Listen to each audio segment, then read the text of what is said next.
Hey, everybody, welcome to Rants. I'm your host, Ryan Shed, and I have the amazing Old Man Murphy with me here today. Hello, sir. Hello, how are you? I'm doing freaking fantastic.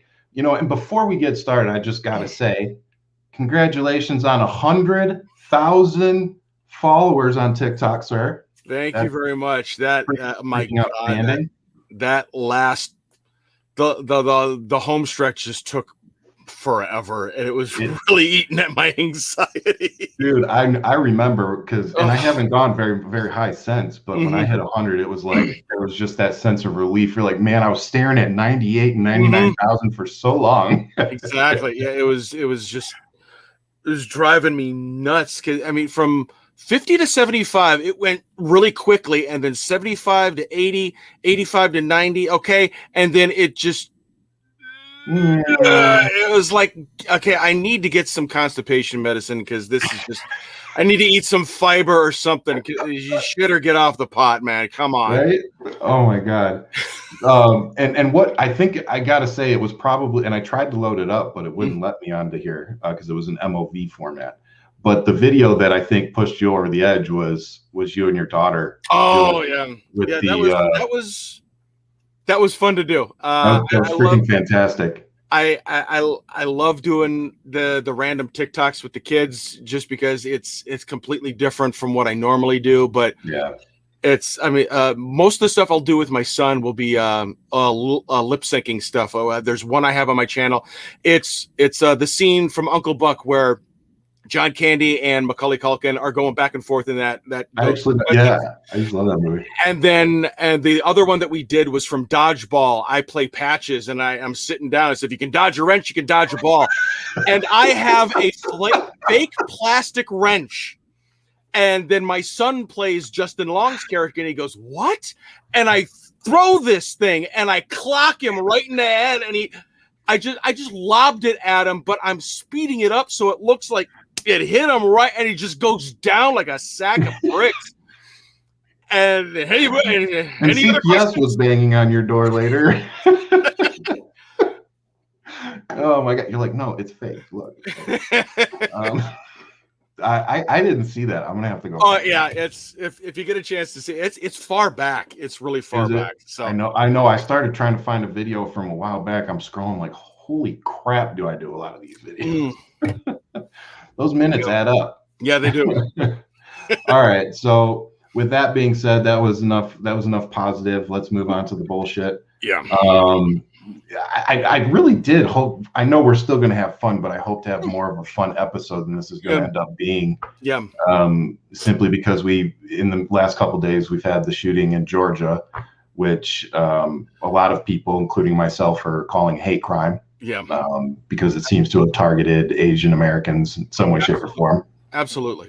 And now we've got the Colorado shooter in Boulder, who I think the final loss of life was 10 individuals, one being an officer. And this guy, let me see. Let me point it up here. So this is the guy. His name was Ahmad Al-Aliwi Alyssa, and I'm sure I messed that up. So yeah. But this is the guy, 21-year-old, and the reason that I wanted to bring this one up for us is because of the mental health aspect. Yes. Because you and I both struggle with that. Yeah. And so when I read that, it was like, of course, we have to look at that because a lot of people on both sides, primarily the right, like to say, well, we need to focus on mental health. Well, instead of gun control itself. And there's some validity to that statement. There's some validity to the mental health, but it's focusing solely on the mental health is not the solve all here. It's like I said before we went live here, this whole issue on gun control, it's a many tentacled beast where you need to have some gun reform, some gun legislation to curb the thirst or for the bloodlust or whatever you want to call it, for the access of weaponry to be out there. You need to restrict that more. Yeah. And then but paired with that, you also need to have more access to better forms of mental health care. So Yes. it's the healthcare aspect that goes along with that. And there's another tentacle. But not only that, but, say somebody is in their right mind and they're just, they're at a financial point in their life where they feel this is the only way to get around it. So now it's the economy that you need to tack onto that. And that's another arm. And then maybe someone just doesn't know any better. So now the education system, it's this giant Lovecraftian beast of just horridness. Yeah. That it's not, there's no one quick solve all. You can't duct tape this. You can't. It's got to be this. It's just a whole mess of different aspects need to be looked at to address the whole problem, rather than just fix one slice of one piece of the puzzle and forget about the rest. I completely agree with. And too often I think with gun control, gun reform, whatever you want to call it, it too often it becomes a one or two issue conversation. When, like you said, the tentacles, that there's just so many aspects of this conversation that we need to take into account. Yeah. But one thing that I wanted to point out is this tweet with some information. It said, "Holy shit, Boulder, Colorado passed an assault weapons ban in 2018. The NRA sued the city and a judge struck down the ban 10 days ago. The Boulder shooter bought the gun 6 days before the shooting. These deaths were the direct result of the NRA's intervention." So, when you talk about, the pieces of the puzzle we need to focus on, clearly the NRA is still on that list. The NRA needs to be disbanded. It's a terrorist organization now. Oh yeah. Totally. I mean, it used to be. I remember growing up and thinking the NRA, they were the heroes, they were the cowboys, and now. What do they really do except hold us back? Yeah, it's Chuck Heston's dead. It's gone.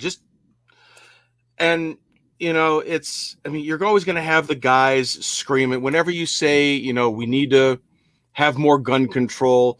They're always going to come back with the same thing. Shall not be infringed, because that's the only part of the Second Amendment that they bother to read. Yeah, they always leave out the well-organized militia part. It's just, are you kidding me? Yeah. Well, and that goes on to that was a great transition to the next talking point. So the Biden administration, Biden came out today and said that he's asking Congress to seriously consider high capacity magazine restrictions at a federal level, as well as assault rifles. And I did a video earlier today. I'm bringing up the headline so I can get it. Democrat. Let's see. It was which one was it? It was Richard Blumenthal, Democrat from Connecticut, who pretty much said the inaction has made this horror completely predictable. Blumenthal said Tuesday that Congress's lack of action on gun legislation has made it complicit in the violence. That's hitting the nail on the head. I mean, if you're gonna just, it goes along with some failed relationships of mine, where inaction. I mean, inaction in a situation is an action. I mean, if your wife says, "Honey, do I look fat in this dress?" and you shut up, that's still an action. Correct. And it's very correct. It's yes. Like no, honey. It goes along. There's another great analogy. There's that meme about Family Feud where Steve Harvey says, "Which one of the 7 dwarves most describes your wife's sex life?" And neither of the guys that are going to buzz in say, no. I've seen that, and that still cracks me up every time I see it. And it's that inaction, but it's not in a funny sense anymore. It's if you guys don't do anything, this shit's gonna keep on happening. Yes. And it's like, if you don't scold your child, if you don't punish your child after he steals steals candy from the store, or if he beats up somebody at school, if you don't discipline him and tell him that's wrong, he's going to keep on doing it. Yes. So you guys have to do something, or guess what? Come 2022, we're going to find somebody who can. Yep. Absolutely. And that's the attitude that I think we need to have moving forward, period.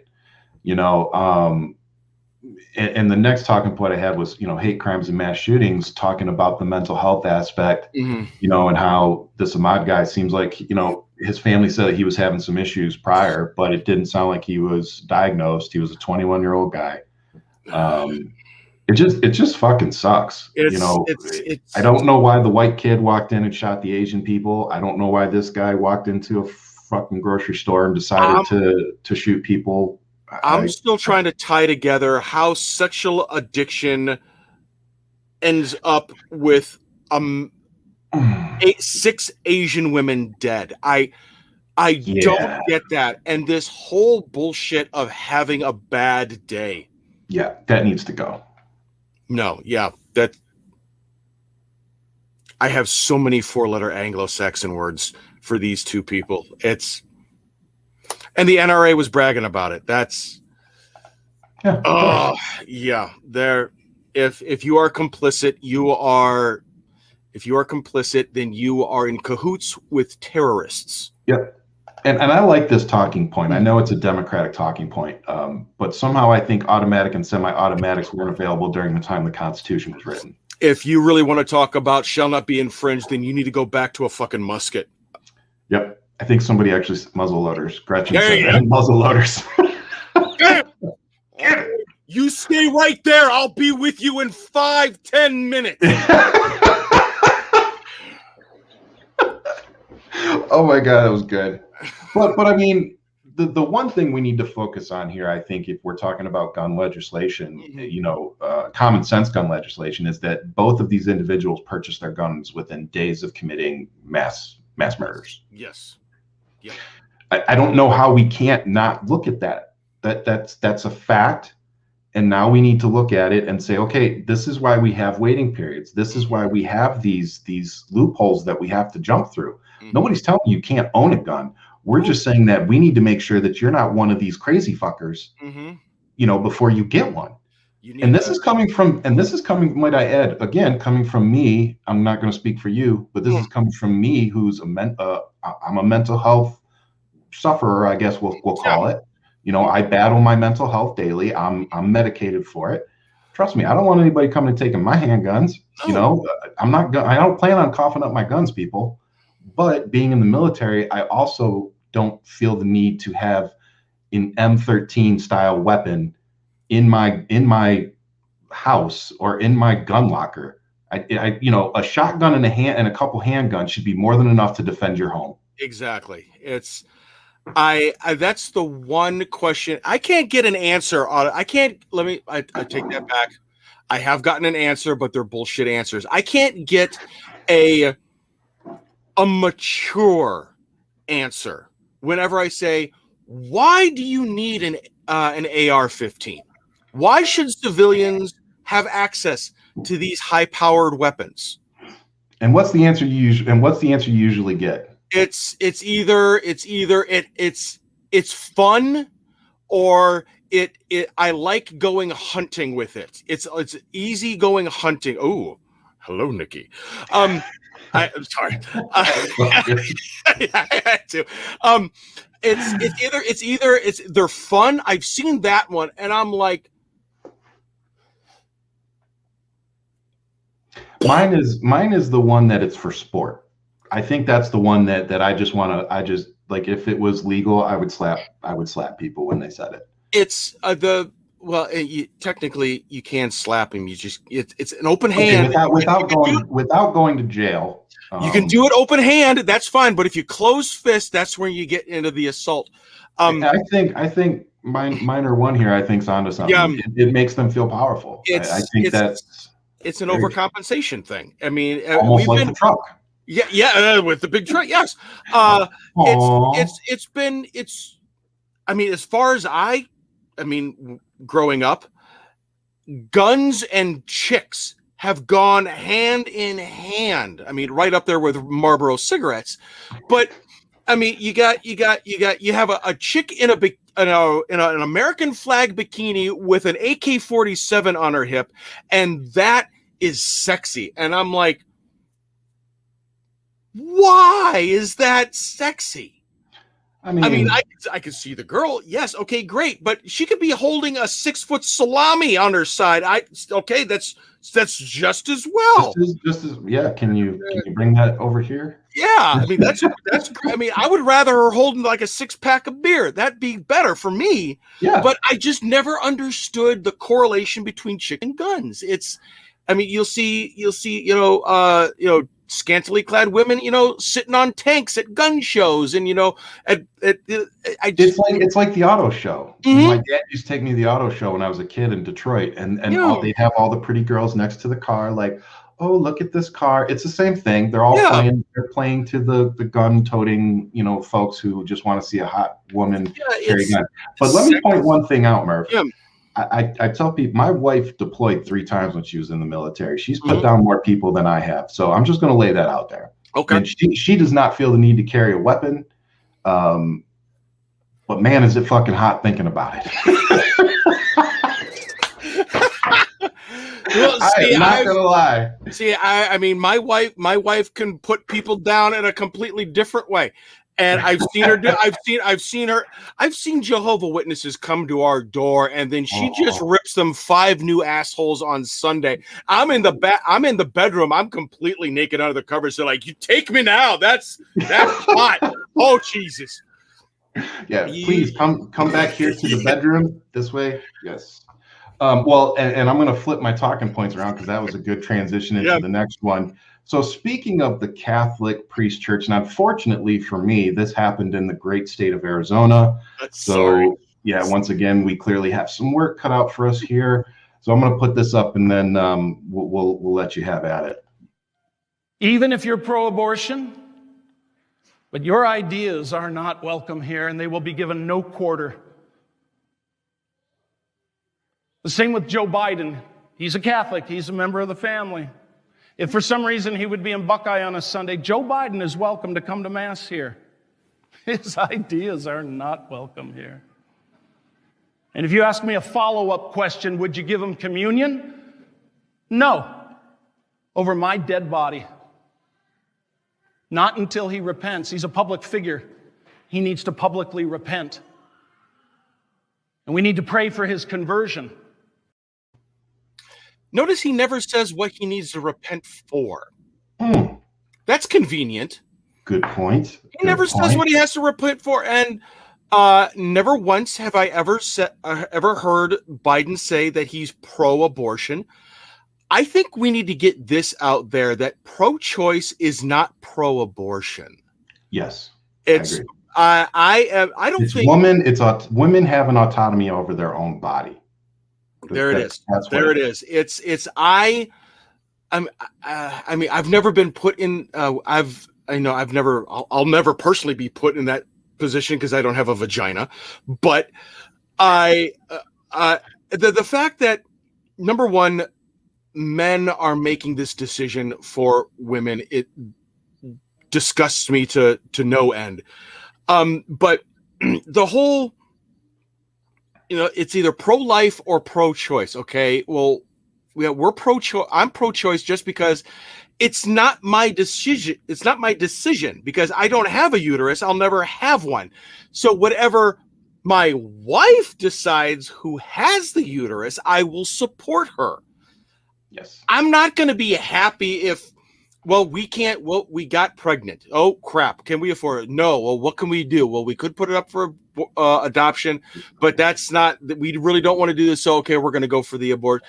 I'm not happy about it. Nobody's happy. No one's just saying, yippee skippy, let's just get laid and have another way. You could just vacuum it out or get the coat hanger. Nobody is saying that. And I think Republicans honestly believe that that's what pro-choice people are saying.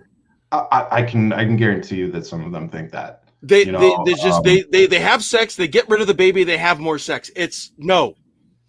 Well, but like you said, I think it's even worse. They think that we use it as or they think that women use it as birth control. You know, that's one of the talking points too. Yeah. Now I'm with you. I tell people this now. My wife and I, you know, we were confronted with this when we were dating, and we made a choice, and that was our choice. You know, and we made it for our own personal reasons. But that has nothing to do with the next person. Yeah, you know, exactly. that's how my wife and I felt about it. My wife and I didn't. You know, an abortion was not for us. You know, but for other people that might be. They may not have the means that my wife and I did, or you know, who knows? And none of us do. So we should just shut up, especially men, and just back up, back away, and learn your freaking lesson. There's so much of what that priest said that. Number one, it looks like it looks like his face isn't done cooking yet. Like somebody just, and then it never came back. So that, I have to get that out of the way. It just bothered me. He looked like Rocky. I feel better now. He looked like Rocky from Mask. I'm sorry. He's Eric Stoltz, man of the cloth. Now I have to get that out of my system. Oh, Eric Stoltz, man of the cloth, that guy.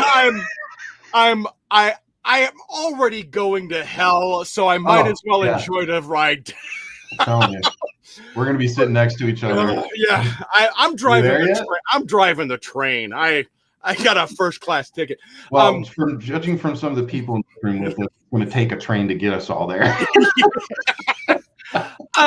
But I mean, the whole thing about what I don't understand about a lot of these men of the cloth that say just gratuitous bullshit like that, especially in a sermon when you're supposed to be teaching about love and compassion and tolerance. Will he be welcomed into my church? Yes. Will I give him communion? No. It's not your choice. You are not the Lord. Shut your mouth. I'm reminded. I'm not one to quote scripture, but Matthew 7:1, judge not lest ye be judged. There you go. That's the part that stuck out for me was when I even wrote it down because it's like the third time I've seen it. But shit. Matter of fact, before I forget, I think it was Ruth was asking me, what parish is that? I can tell you the guy's name. It's Catholic priest William Cosco in Buckeye, Arizona. So you can go figure out where the heck he's from. Unfortunately, it was Arizona. But what I caught was where he said he's a member of the family. Who the fuck wants to be a member of that family? Well, I mean, we all have family. You're treating Biden like the gay son that just came home for dinner. Exactly. I never understood this whole. I mean, the Catholic. This is why I don't practice this. I mean, I was raised Catholic, so I am Catholic. And the only one in my family that still goes to church is my dad, and I mean that's a whole conversation in and of itself.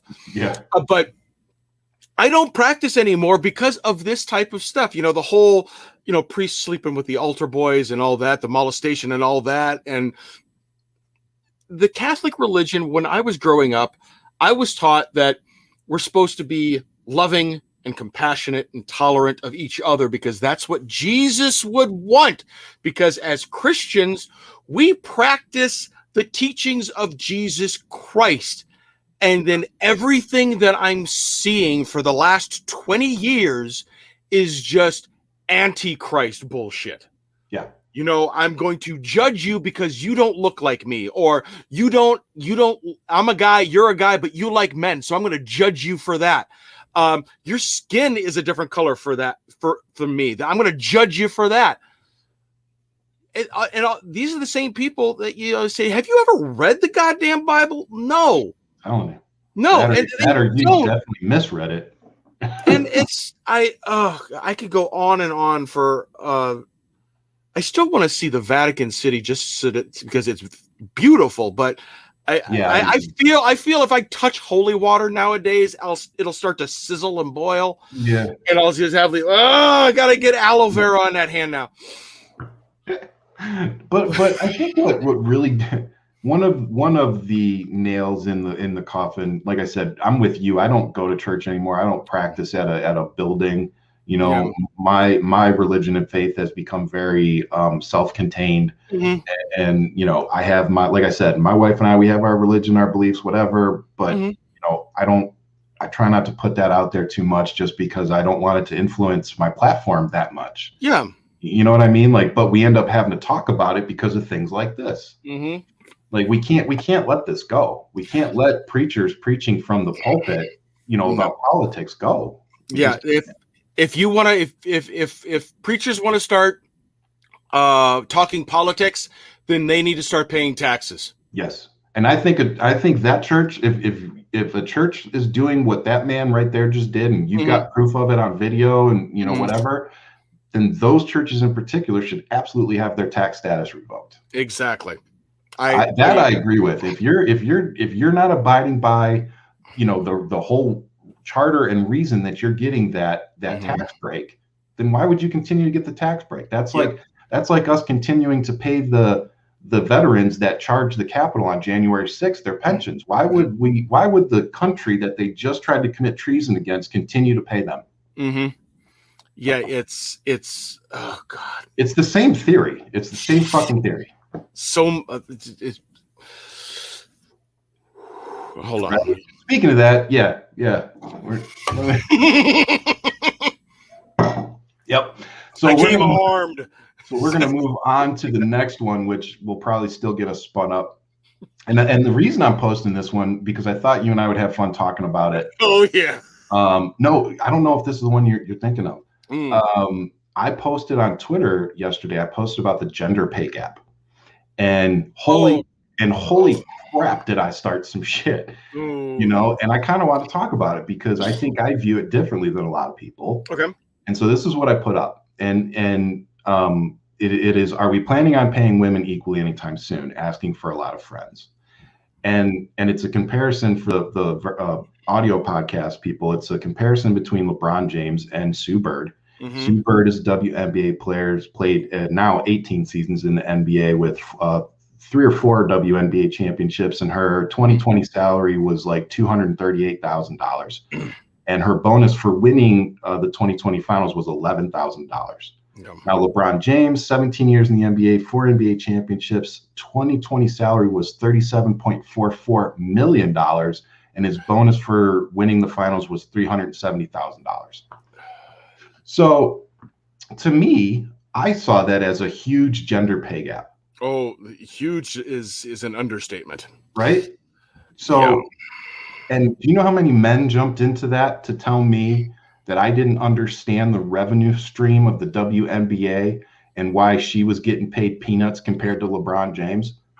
I mean, I can understand that. That's not a fair. I mean, yeah, it's. I mean, the only.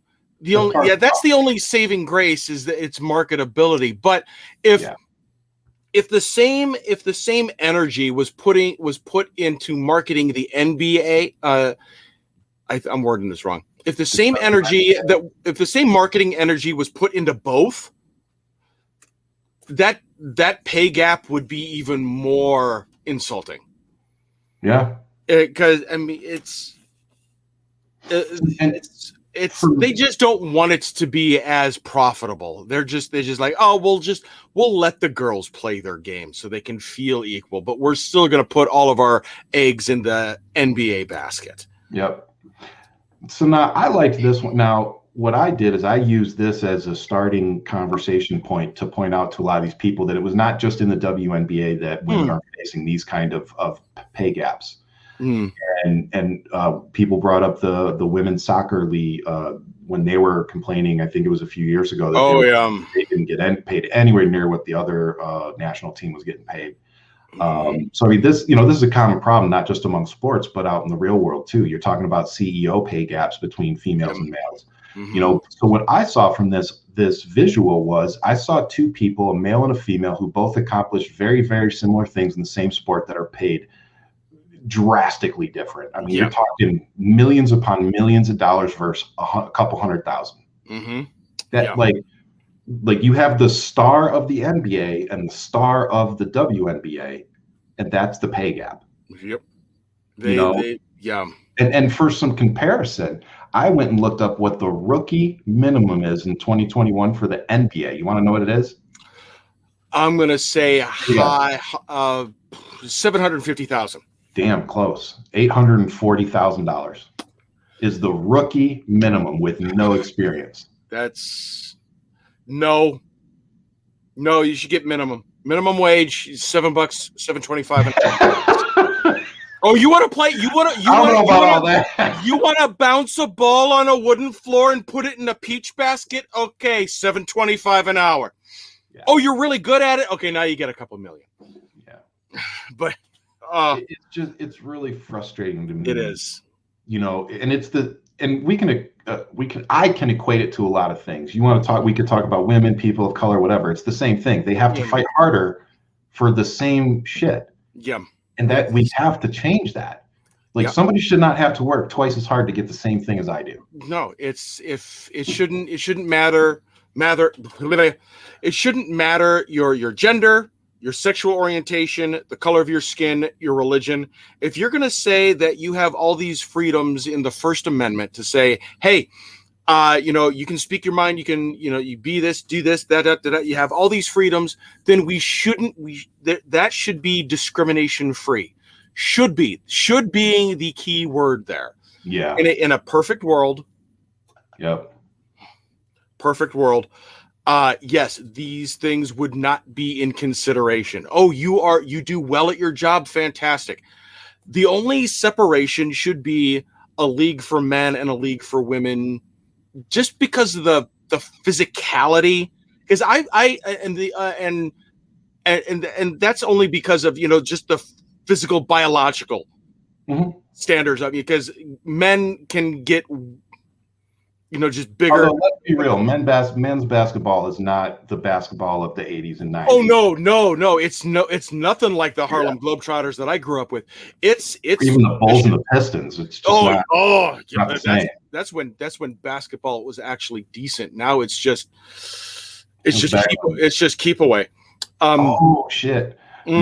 Men flop more than women, just saying. And in more ways than one. I need to give a shout out to Nikki since she's in the audience. Is she in here? She hasn't commented in a few. She might have. She got me this. Oh, I saw that. Oh my God, it's smooth. Is it? Oh my God. I'm gonna take a sip for Nikki here. There you go. We'll all have a sip. So I just, of course I'm fighting for, we're fighting for our daughters because we want them to get paid fairly for their work. Exactly. Yeah. It's just really frustrating for me to see, the justifications that are used.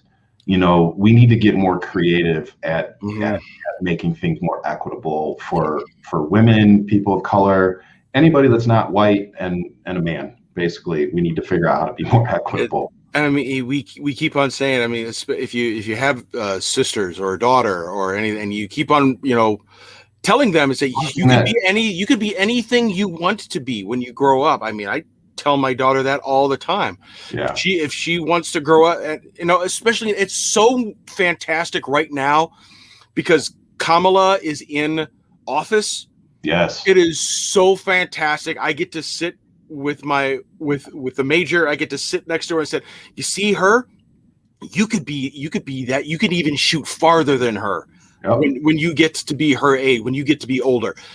She has raised the bar so much, and I absolutely love the fact that it's getting so many conservative tighty-whities in this little knot, and then all this sand is getting in there, and it's just irritating the hell out of them.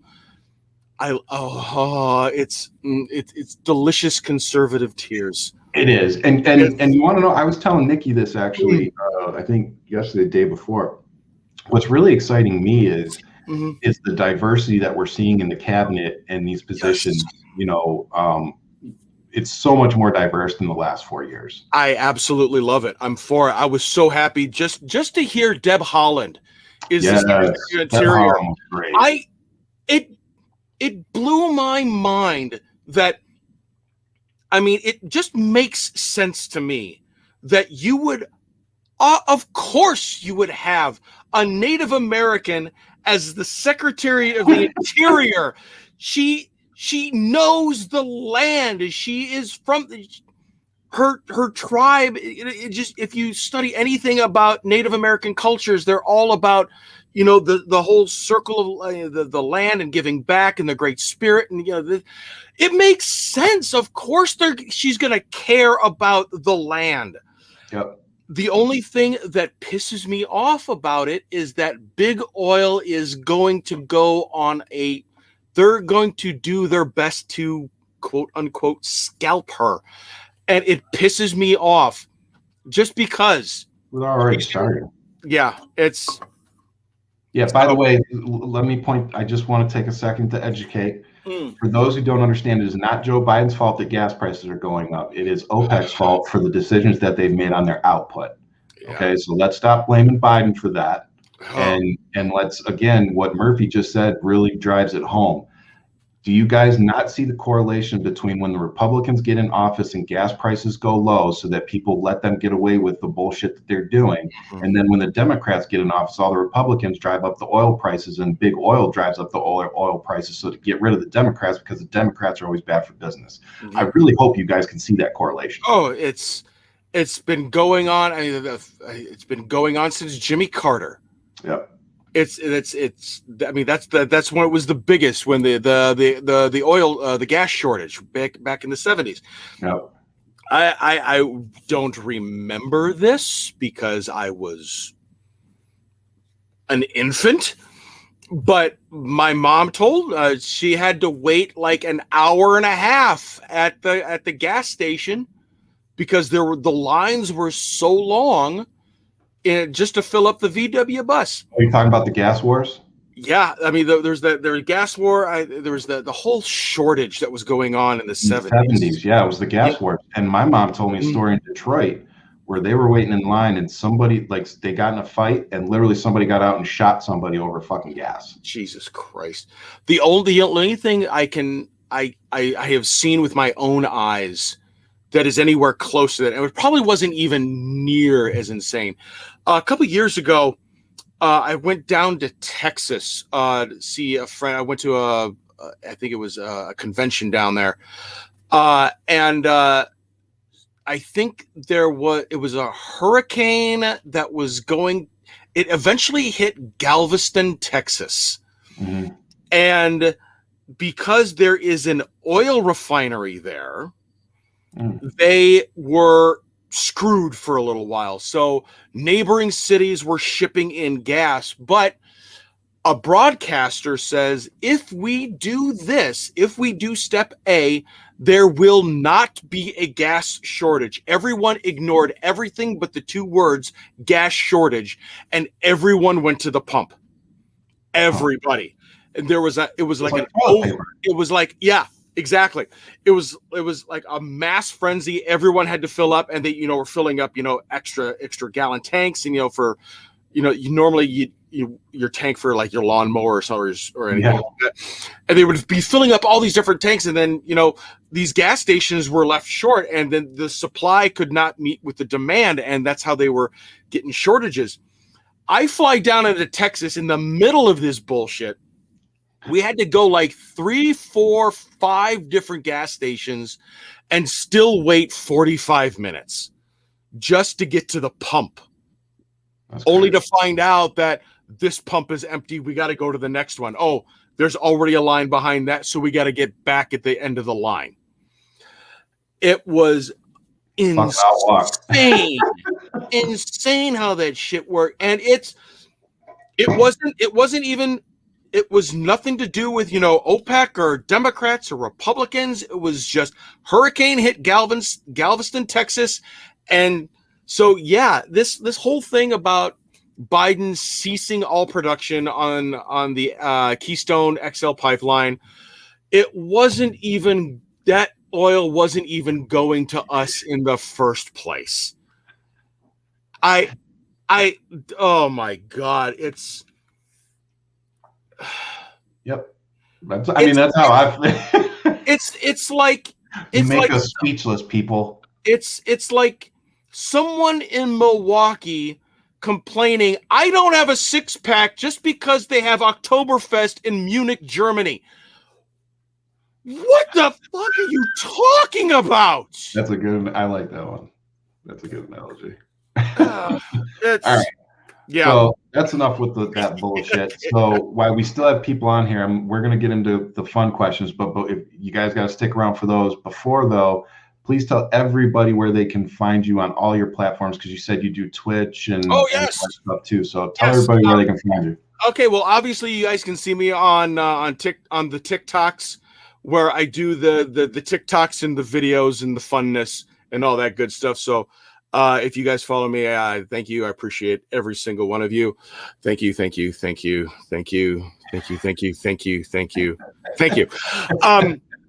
can also follow me if you find me on TikTok, go in my bio. I don't have a link tree anymore. I have a beacon, and that does the reason I have a beacon is I found this out from Shannon Smith. Thank you very much, Tones. I appreciate that. If you get a beacon, you go beacon.page. I can't remember the URL, but it's just like a link tree. You won't get that warning that TikTok puts up if you try clicking on it. It'll just give you your links, which is really handy. So if you guys go to that, you can find me on YouTube, which is youtube.com/WellHeyProductions. I really don't upload there anymore. I pretty much use it as an archive for my live streams, which I do every Saturday night, 9 p.m. Central, twitch.tv/WellHeyProductions. Link in my bio. There you go. You can also find me on Twitter, OldManMurphy76. You can find me on Facebook, facebook.com, WellHeyProductions. Tumblr, which I don't use anymore because it's just a freaking dumpster fire. I can't remember the last time I was on Tumblr. Instagram, OldManMurphy76. Let's see, I got my own merch store. But that link is everybody your OnlyFans. And my OnlyFans is The Real Ryan Shed. OnlyFans.com/the Real Ryan Shed. The one and only, yeah. and you'll notice it because it's Ryan's head on a male body with tassels. Stop it. That's going to be a meme. Stop it. Oh, shit. All right. Now that we got that out of the way. Fan art coming up really soon. That's going to be a sticker.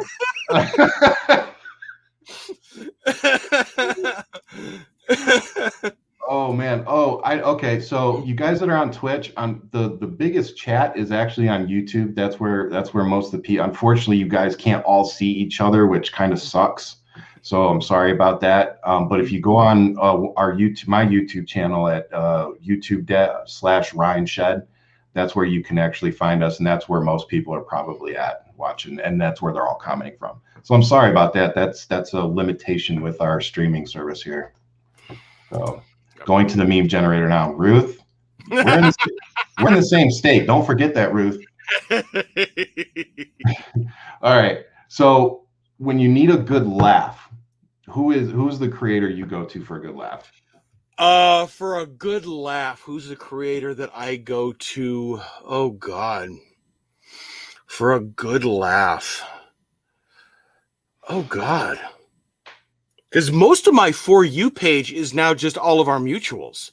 Like you and Nikki and Goddess Mia and Patty and Dave the Comedy and Jaycon and Mary Jo and Walter. Oh yeah. Walter Matheson. Did you see the video of the anti-masker that he did? Yes. Holy shit. Oh my God, he was so roided up. Not only that, Walter gets some major dude points from me because I would have been sitting there like, I'm gonna hit this motherfucker. Yeah, he's saying that under his breath. He's just saying, I'm gonna hope your kids get anthrax. It's But like he didn't back up either. Like no. And then when he started going even more ape shit, like he took a step in front of him and was like, "Here, let me put the mic even closer in front of your face." I was sitting there thinking, Masterson. Thank you. I knew I was gonna screw up. Yeah, Walter, you won some major guy points. Oh my God, Walter is fantastic. I don't think. I mean, if I really want to laugh, I mean, I'll just start watching some old school Vines. I was like, you got on YouTube, you got like all these Vine compilations. I will watch that until I pass out. If I want to get my daughter to sleep, the one that said, "Oh, if I want to get her to sleep," she just snuggles in my arm and we just start watching Bob Ross. Hey. It works like a charm. It's try that. Yeah, well, she won't even he'll get done painting the sky and she's gone. Yeah, you're like, man, you didn't even make it to the clouds. Yeah, it's just a little swirly cloud. Yeah. Jesus. Thanks, Bob. Appreciate you, sir. Even after death, thank you very much. You still are serving us all. Yes, he is. On TikTok, I can't say there's one specific person because everyone has their great moments. Yeah. Everyone has their great moments. Oh God. I'm trying to think of one that just made me laugh out loud today. And I don't think it was anyone that I particularly follow. I think it's just something that just came up across that it was just like one of those you'll see like oh God, I'm gonna screw it up. But it was just a guy that duetted some guy that stitched this thing that was just hilarious. And I'm like, oh, it was beautiful. And I can't even remember who it was. But it's like random stuff like that that'll pop up on my TikTok that'll just get the belly laugh and I'll just start wheezing like my grandfather did. Yeah. But yeah, I can't say any particular person. I mean, you've made me laugh. Nikki's made me laugh. God is me has made me laugh. I think everyone that I follow in our mutual circle has made me laugh. Oh yeah, which is, I mean, it's a good thing. Yeah, I try to latch on to the people that make me laugh because there's just so much negative bullshit. Yes, you know, and that's the one thing I like about our little group of creators that is that there really isn't a lot of drama. Everybody just is cool. You know, I have numbers for I think most everybody you know that we listed. You know, and it's just like we help each other when we can. You know, whether it's wearing each other's merch or whatever it is. You know, I just freaking love it. I think, like I said, that's one of the few good things that has come from the COVID whatever is I got onto TikTok and then somehow it's parlayed into podcasts and all sorts of other stuff. So it's been kind of cool. Like go ahead. No, for mad kudos to Walter for doing what he does. I don't know how he does it. When Marcus went to the actual Capitol to get footage of what was going on, holy crap, I would have been terrified. I don't know how Big Weird Mom actually goes on Parler without saying anything. Major kudos for her, because I would be typing, what the fuck is wrong with you? I would blow up. Yeah. My head would explode. So kudos to anyone who's able to put up with people and just say, yes, yeah, okay. I ask her that all the time. I'm like, how does your mental health handle that? Respect. I can't do it. I can't. Blood would be shooting out my ears, my nose, my eyes, I would probably and now I have a tapeworm. Oh, great. It's just there's just something inside of me that I can't handle that level of ignorance. Yeah, anymore. I can't. It's and don't get me wrong, I've been pretty ignorant in my past life. Oh well, I mean, there's a big difference between being ignorant. It's the willful ignorance. Yes. You could be ignorant about something, and someone says, "Hey, you're wrong about this. This is what really goes on. And you say, oh, I'm sorry, I did not know that. You know what? That actually happened to me on the other day. I posted a video about Marcia fudge, and I was pronouncing it Marcia because it's spelled Marcia. Okay. And somebody corrected me and they said, well, actually it's pronounced Marcia. And I was like, well, shit. And I replied, did a video reply, and I said, well, shit, thanks for correcting me because I didn't know. I have a very similar thing. But dude, a lot of people jumped on there and they were like, thank you for not getting defensive about it. I'm like, why the fuck would I get defensive about that? Like, thank you for correcting me. Like, where's his name? I'm saying somebody's name wrong. It freaking happens. Abe Gurko. Abe, yeah. Okay, so I did a post a couple days ago about how Coca-Cola and Home Depot are saying boo to the GOP for voter suppression in Georgia. And I'm like, okay, great. And then he personally texts me and says, actually, they're still back in the GOP. And I'm like, oh, fuck. Okay. So now I have to do a retraction. Yep. And I thanked him for it. And I mean, I love watching Abe's stuff. His stuff is fantastic. I'm actually working with Abe offline. He's hooked me up. I have a meeting with Run for Something tomorrow. Okay. And it's because of him, actually. Awesome. He's the one that helped me set it up. So Abe's out there doing the work, man. Abe's out there he's trying to get stuff done. So I mean, everyone there's a whole mess of stuff that's just happened by chance that I am like extremely thankful for. I mean, when I started in TikTok, I was just like, you know what? This is gonna, keep me busy while we're still stuck at home. Yep. And I have fun with it. And a band once came back. It really wasn't that big of a deal. It came back and all the way up now. And then I never expected to get where I am today. And I know it's just going to keep on going. And the networking.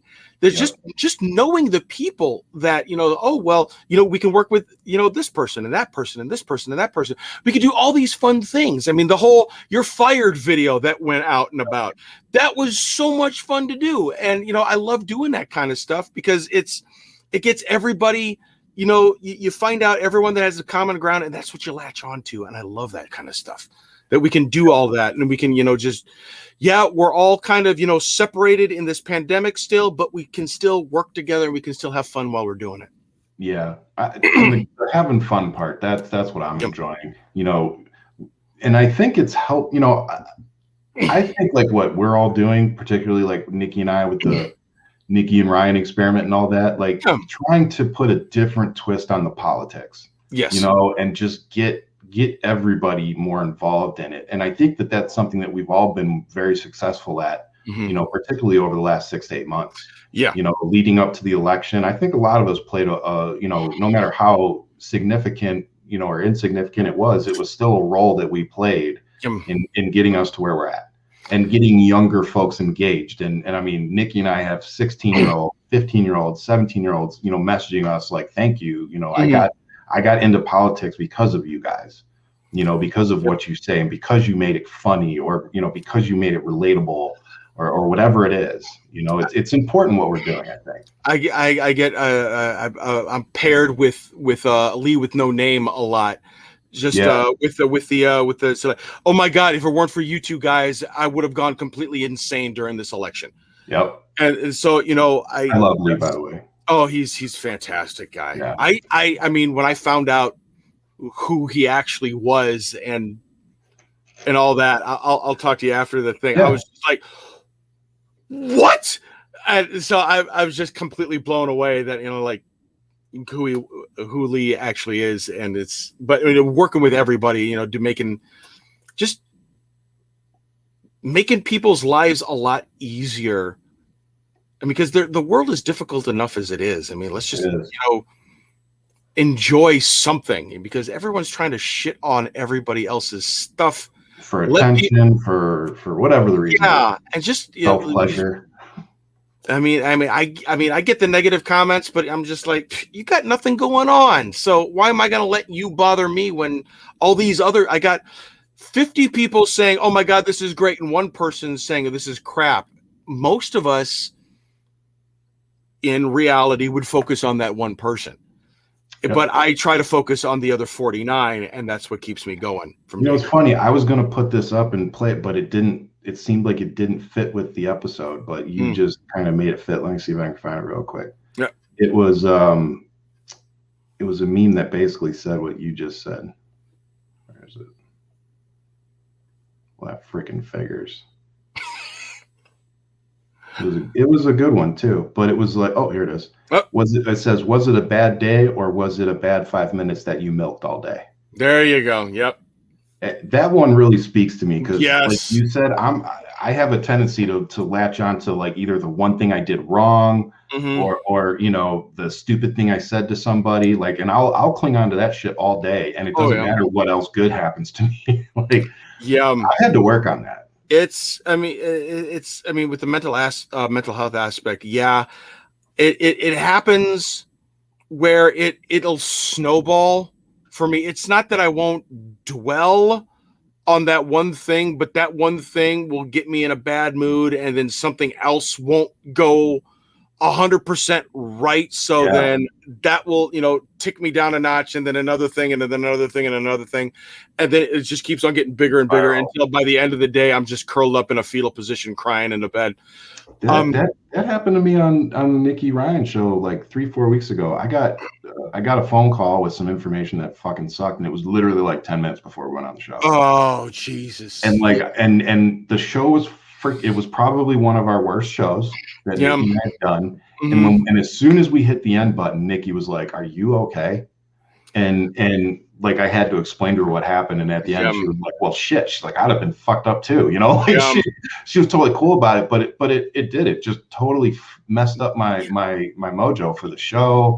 And then the show sucked. So after that, I was dwelling on the fact that the show sucked. I felt like it was my fault, and then you don't sleep well that night, and then the next, it's all freaking connected.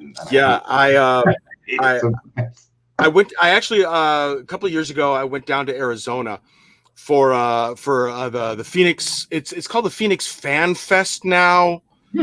But I mean, it's a big, cosplay convention. Okay. I've met two of my dearest friends live in the Tucson area. And they invited me down there and did some cosplaying, had some fun. And then I was supposed to be on a panel with both of them. And then 5 minutes before we were to go on, I get a phone call, and it completely knocks the wind out of my sails. Yeah. And then I get back after that phone call, and I'm just sitting down and said, "Are you going to join us up on the stage?" And I said, "I just got a phone call, and it just fucked me up. I can't. I don't want to ruin it for you guys." Yeah. And that's sometimes that's. You still want to do the thing that you promised that you were going to do. Yeah. But if you keep on going through with it, it's not gonna go people well. Are going to know that something's up. And I did not want to ruin it for everybody else. So I had to take myself out of it. That's profound what you just said. It was. And to this day, I know I did the right thing because I didn't want to, bring them down, but I'm still like, I still wanted to do it, man. I'm never going to get that chance again. Yeah, you beat yourself up. You continually beat yourself up. It's a continuous cycle, and it keeps on going over. And the rerun button up here just plays all the horrible highlights. And not the good stuff, I don't get the replays in my brain of the Immaculate Reception. No, I get the time where I tripped over my own shoelaces, and that's what plays over and over and over and over. Yep. And I hate it. It is, and it sucks. I relate with pretty much everything you just said. It's I have a hard time just letting it go sometimes, but. Yeah, man, the mental health aspect of everything matters, from everything from the gun control to our daily life and being creators here online too. We have to pay attention. Yeah. So, okay, look, I got 2 more questions I want to ask you, but then I have to wrap up because I actually have a meeting with LD9. Okay. We're having our monthly meeting, and that's where I'll be running if everything works out the way it's supposed to. That's where I'll be running. All righty. So, okay, what got you into hockey? What or got me? Who? Okay, what got me into hockey? I live in the north. I grew up. Well, that's true. Okay, I grew up in Detroit. That's why I'm asking. Well, do you know the production line? Say that again. Do you know the production line? No. Well, then you're not fucking into hockey. Let's start there. No. I enjoy watching hockey. Detroit Red Wings production line: Gordie Howe, Sid Abel, Ted Lindsay. 1950s. They won 4 Stanley. How the fuck do you not know that? I know it's hard because the Red Wings have so many Stanley Cups. It's hard. Okay, there is a thing with me and the Red Wings. I hate them.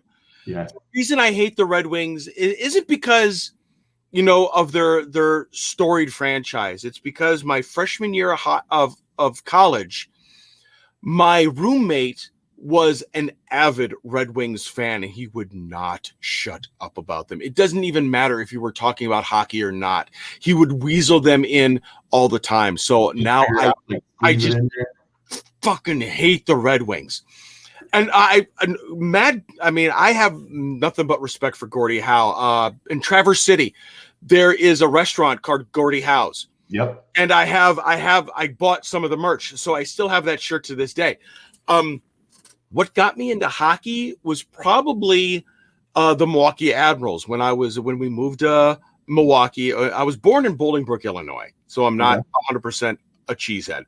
Born in Illinois, then we moved to Ohio, where my brother was born, and then we moved to Milwaukee because my dad transferred from station to station, from location to location.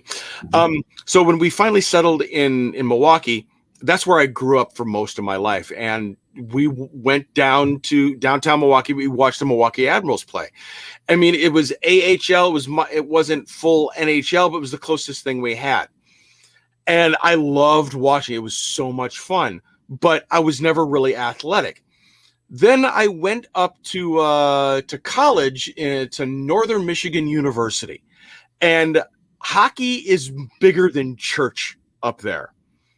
And like I said, I knew how to ice skate. I never really played hockey in my life. My best friend said, "Hey, why don't we have this intramural team? Why don't you join us?" I'm like, "Well, I've never played hockey in my life." So we'll just try. Nobody really is any good. We just like to play. So I'm like, okay. I go there, I play, and I found out that I absolutely loved it. And I'm shooting myself in the foot ever since. They're like, why didn't I figure this out earlier when I was younger? I might actually be good now. Yeah. And then so to get my son into it, and it really wasn't that much of a push because I knew how expensive hockey is. Yes. With the skates and the stick and the breezers and the shin guards and the shoulder pads and the helmet. I mean, you're just for 1 year, you're talking $600, and then for the ice fees, that's another $1,500. We brought him to a Milwaukee Admirals game, and during one of the intermissions, they had one of the youth hockey leagues come onto the ice in between like the first and second period, and they were just doing like mini mite hockey back and forth, following like a group of kids following the puck. They really weren't. And then we had a good friend of ours who gave us his tickets. We were right up against the glass, and he was like 2, maybe 3 at the time, had his hands on the glass and face up there going, just loving it. And then he turned to me, he says, "Daddy, I want to do that." And I was like, oh.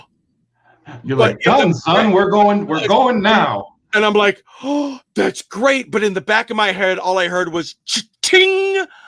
And then I'm like, oh no, the money. It's how much is it gonna cost? It's gonna cost money. Yeah. But I said, okay, if you want to play hockey, you have to learn how to skate, because you don't know how to learn how to skate. They have in the city that we actually live in, they have a learn to skate program through the park system, community, everything. And so we signed him up for that, and he just breezed through that. And I asked the instructor, "Do you think he's ready for hockey?" I said, "Well, we have a hockey instructor who just gives basics, how to hold the stick, how to, how to shift your weight, so that, because when you're learning to skate and you learn to play hockey, it's completely different weight distributions." So, we'll have the hockey instructor just watch him and then say if he's ready or not. And the first day he said, yeah, sign him up right away. This kid's ready. First class that he had with this hockey instructor said, I got to tell you, I am not impressed by much, but you need to get him into some youth league because he has a fire inside him that will only be quelled by being in an actual hockey tournament. So I'm like, done. So we signed him up for the county youth hockey. Six seasons later, we got back from state championships this year. They got third place. Nice. So yeah, it's, I mean, he loves playing. So and that's how I live vicariously, because as long as he's enjoying it, I'm enjoying it. And I've seen a lot of sports dads or sports parents. It's like either win or you're out of the family. And I don't want to do that. So we made a deal. As soon as it's not fun for him anymore, he just finishes his season. He's done. No questions asked. You gotta finish, but but I won't make you do it again. Yeah, exactly. Yep. I like that. All right. Last question. Yeah. And congratulations. I mean, third best team in the state. That's it's not, well, I mean, there's several different levels. There's bantams, there's peewees. He's on the squirt level, which is right in the middle. And then he's on the lower end of that squirt level. But almost every one of the teams that was eligible for state championship came back with a trophy. Yeah. So, I mean, we got the whole organization it's kind of like the flagship of Wisconsin youth hockey. So it's kind of nice being in that really nice comfort zone. Yeah, that's awesome. All right. So last one is, what do you hope to accomplish, through your social media? Like, I know like you said, we started with, I started like in June. It was actually the day that John Lewis died. I know it's a weird day, but that was the day I started TikTok. So what do I hope to accomplish? If anything. If anything, I mean, part of me doesn't want to accomplish a goddamn thing, just because I'm just out there. You know what? Okay. Drop all that. Yeah. Scratch all that. No. It's to see tomorrow, because believe it or not, the fans actually keep me going with this. It's not about me at all. I do this stuff and I'll just like, oh, here's a headline that I can talk about. And then I just do my shtick and then people like it. And they said, oh, they like that. I think I'll do it again. That's pretty much it. Yep. I do not have an agenda. I do not have a goal. All this stuff that's been happening, one of my closest friends, I mean, we're kind of like simpatico, where we're really close on the same wavelength, where we just go through life, no expectations. Because as soon as I start having expectations about, oh, well, now I have to get I hit 100,000. Well, now I have to get to 200,000. No, I have to get to 500. No, I have to get to 1 million. It stops being fun. Yep. Because it becomes a chore. It's a job. It's no fun anymore. So I'm surprised I got past my old number when my old account was banned. 36,000. I mean, I blew that out of the water. I'm like, what old account? I had an old account. Okay, fine. Yeah. I guess I did. And you've done so, might I add, because every time I've had to tag you over the last 2 or 3 weeks, I've had to spell out your entire freaking screen name with the underscore 76. Yep. Yeah. So you also reached 100,000 while being shadow banned. So that's pretty awesome. Yeah. But I really can't. Because I hear that term a lot, but consistently all of my videos hit 1,000 or more. So, and I'm happy with that. If I can get my videos like 1,000 or more, I'm just like, wow, okay, great. That's okay. Let's keep that formula going. But up, and keep on rolling them out. Yeah. And then just stuff will just like, oh, here's an idea. Let's do that. Here's an idea. Let's do that. I mean, of course, the first thing I do when I wake up. I look at, here are the top stories of the day, and that I belt those out really quick. I'll respond to some stuff.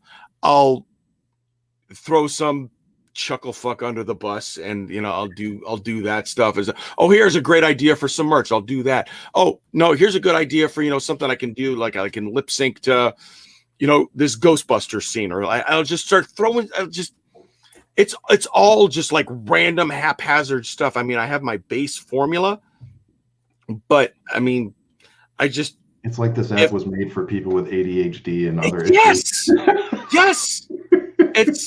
I love the fact, because I used to be on YouTube religiously narrating creepypasta, short horror stories, and a lot of effort and planning had to go into that. Yeah. Now, I still put effort in planning, but it's 60 seconds at the most. And most of the time, if I'm doing a 60-second video, I'll have to rush the last 10 seconds because, I got 3 sentences to go. But okay. I've seen a couple of yours where it's nice and calm, and then all of a sudden you get to like the last got it. Yeah. And it's just like it's the visual representation of being 5 years old and wanting to say happy birthday, Mom. Happy is super huge. Birthday, Mom. Yep. So yeah, but if I get to, I'm happy if I get to 100,001 tomorrow. If I got to I'll be happy tomorrow if I get to 102. Yeah. After that, I'll be happy. If I get to 102, I'll be happy if I get to 103. I just look at it like that. Thankful. Yeah, I'm just like, oh my God, how do you guys? It's still in the back of my head. It's like, how the hell do you guys put up with me? My wife can barely put up with me. How do you guys day after day? But it's in like short increments. So I'm like, okay, that makes sense. My wife actually was explaining that to me because she doesn't watch any of my shit. She doesn't watch she very rarely watches my TikToks, and it's only when they come up on her Follow You page. Mm-hmm. And she doesn't want. I don't think she's watched one of the podcasts. Yeah. And we were talking about it the other day, and she's like, I have to live with you. I see you 24/7. She goes, You think I want to go spend the hour I get away while you're on that doing it, listening to you? No. And it was like, after she explained it to me, I went, that's pretty fair. Yeah, it's a break between the two of you. I'm pretty fair. I'm surprised my wife is a moderator on my live streams. It's like, why are you here? You're able to get rid of, you actually want to listen to me just blah, blah, blah, blah, blah, blah. No, you're here. What? Mate, you? And sometimes I'm like, oh yeah, by the way, honey, on the way back from hockey practice, we're gonna stop at Taco Bell. Do you want anything? That we could just cut out the middleman. Oh my God. All right. With that, we're gonna wrap it up, and clearly this will not be your last time on either of the shows. So thank you again for joining me. We'll make our little announcement that we were talking about earlier later when we get it all together. But yeah, man, thanks for coming on today and sharing some of your stories and talking about some of this craziness going on with me. I really appreciate it. And everybody that's on, if you don't already follow Murphy, please go follow him on all his platforms. You look up Old Man Murphy, and his little symbol, you'll find him. Thank you very much. I appreciate that. Yes, sir. And please go ahead and follow me on all my stuff, and we will be back. I will see you on NRX on Monday, and I will be back here Tuesday with none other than Sadia. We're going to have a nice conversation about some of the crazy stuff going on in Texas. So I will leave you, as I always do, with much love and